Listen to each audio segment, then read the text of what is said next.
आज आप लोगों को असली माँ कौन, एक अद्भुत कहानी सुनाऊंगी। चलिए कहानी को शुरू करती हूँ। यह कहानी 300 साल पहले की है। एक महिला को शादी के 12 साल हो गए थे, लेकिन उसे संतान सुख नहीं मिला था।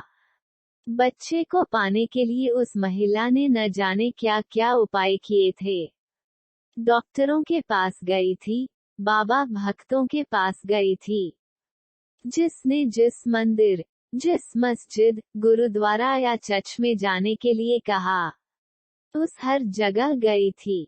जिस भगवान का नाम लेने के लिए कहा, उस भगवान का नाम लिया था, और जितने उपाय या उपवास करने के लिए कहे सब किए।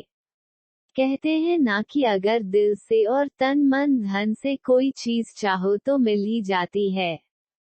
इस महिला को भी उसकी तपस्या का वरदान उसके बेटे के रूप में मिल ही गया।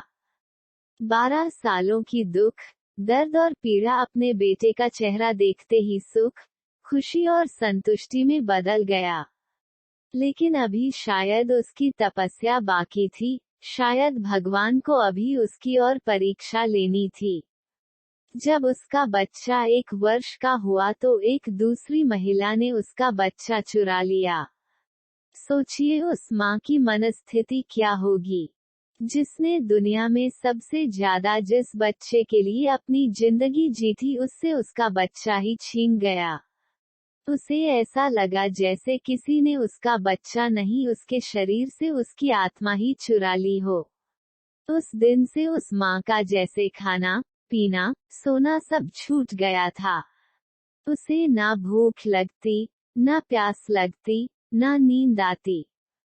हार मान जाए वह माँ कैसी। अपने बच्चे को ढूंढने में उसने जमीन आसमान एक कर दिया, और आखिरकार उसने अपने बच्चे का पता लगा ही लिया। वो पहुंच गई उस चोर महिला के पास अपने बच्चे को वापस लेने के लिए। जब बच्चे की मां ने उस चोर महिला से अपने बच्चे को वापस पाना चाहा, तो वो महिला ऐसा जताने लगी जैसे वह उसका खुद का बच्चा हो। जब बच्चे की मां को लगा किसी भी तरह से बात बनती नजर नहीं आ रही है, तब वो इस मुद्दे को राजा के पास लेकर गई। राजा के दरबार में दोनों महिलाएं हाजिर की गई।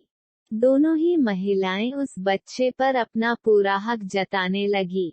राजा और उसके सभी दरबारी काफी आश्चर्यचकित और हैरान हो गए, क्योंकि बच्चे की सच्ची मां को पहचानने के लिए उन्होंने जितने भी सवाल बच्चे के बारे में दोनों ही महिलाओं से किए, जो उसकी आदतों, उसकी पसंद या उसके निशानों के बारे में थे, दोनों ही महिलाएं उसका सही सही जवाब दे रही थी। जब इस समस्या का समाधान निकलता नजर नहीं आ रहा था, तो राजा ने अपने खास और सबसे समझदार मंत्री से इसका निराकरण करने के लिए कहा।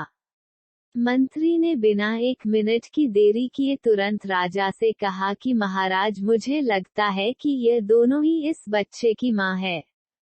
इन दोनों का ही उस बच्चे पर बराबर का हक है।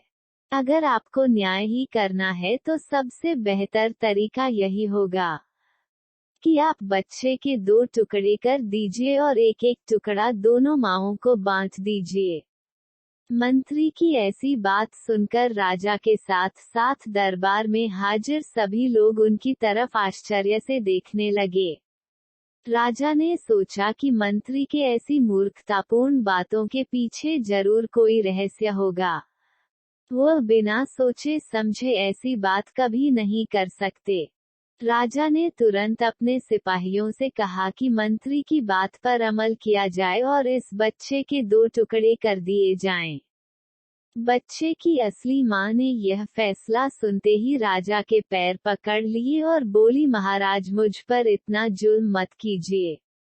आप चाहे तो बच्चे को उस महिला को दे दीजिए, लेकिन उसके 2 टुकड़े कर मत मारिए।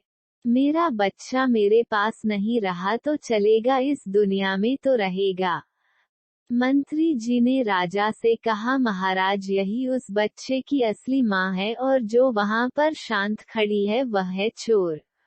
राजा ने तुरंत उस बच्चे को उसके असली मां को सौंपने के लिए कहा और उस चोर महिला को फांसी की सजा सुनाई। बच्चे की असली मां को उस दूसरी महिला पर जिसने उसका बच्चा चुराया था दया आ गई, क्योंकि उससे मिलने के बाद उसे यह पता चला था कि वह भी उसी परिस्थिति से गुजर रही थी जिससे वह 12 सालों से गुजरी थी। इस महिला ने अपने बांझपन के चलते अपनी गोद भरने के लिए उस बच्चे को चुराया था और चुराने के बाद भी वो उस बच्चे को अपने खुद के बेटे की तरह प्यार करती थी। बच्चे की असली मां ने दरबार में विनती कर उस महिला को माफ करने के लिए कहा। दोस्तों, यह कहानी हमें बताती है कि कैसे एक मां अपनी औलाद के लिए कुछ भी कर गुजरती है, और यह भी सच बात है कि एक मां का दर्द दूसरे मां से ज्यादा कोई नहीं समझ सकता। ऐसी ही कहानी सुनने के लिए चैनल को सब्सक्राइब कर ले।